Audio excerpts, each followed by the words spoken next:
Hi there! After all the videos I made, there are some people out there that just don't get it and say it's the current that kills, not the voltage. To prove it to you once and for all, I'll be using my power supply here connected to these wires. This power supply can generate 20 volts, 150...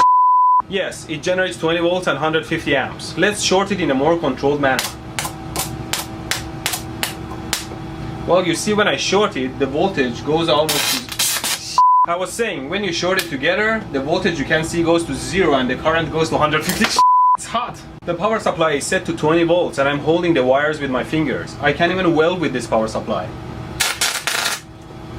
Although this power supply can generate huge amounts of current, it can't send it through my body because it's only set to 20 volts. I can't even feel it on my fingers. I like to put it on my tongue, but before that I have to reduce the voltage to something like 1 volt because, you know, the resistance of the tongue is much smaller than the skin.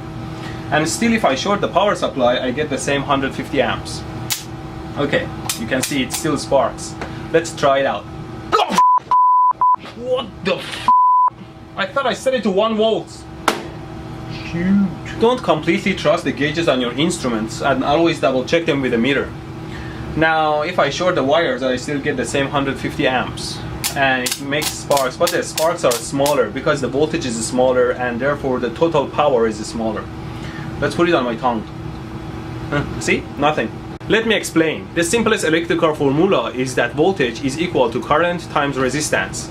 So if the voltage is 1 volt and if the resistance of my tongue is 10,000 ohms, then the current through my tongue will be only 0.1 milliamps.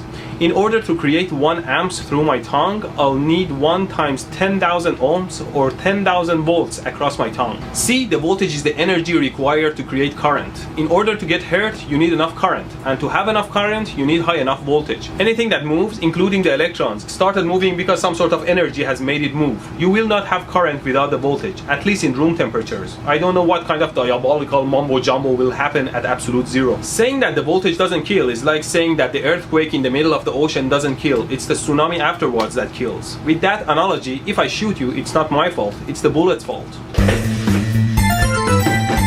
This just in, bullets are taking lives of our citizens while sending our innocent people to jail, whose only crime is to hold the gun and pull the trigger.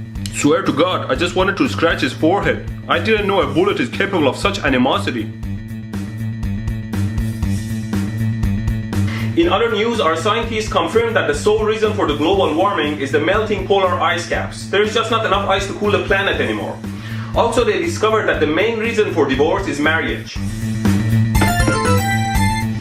So it's not just the current that kills, it's the current and voltage hand in hand. Here's the power supply at 4 volts and I'm going to connect this thin wire to it. And you can see how the wire melts and burns under...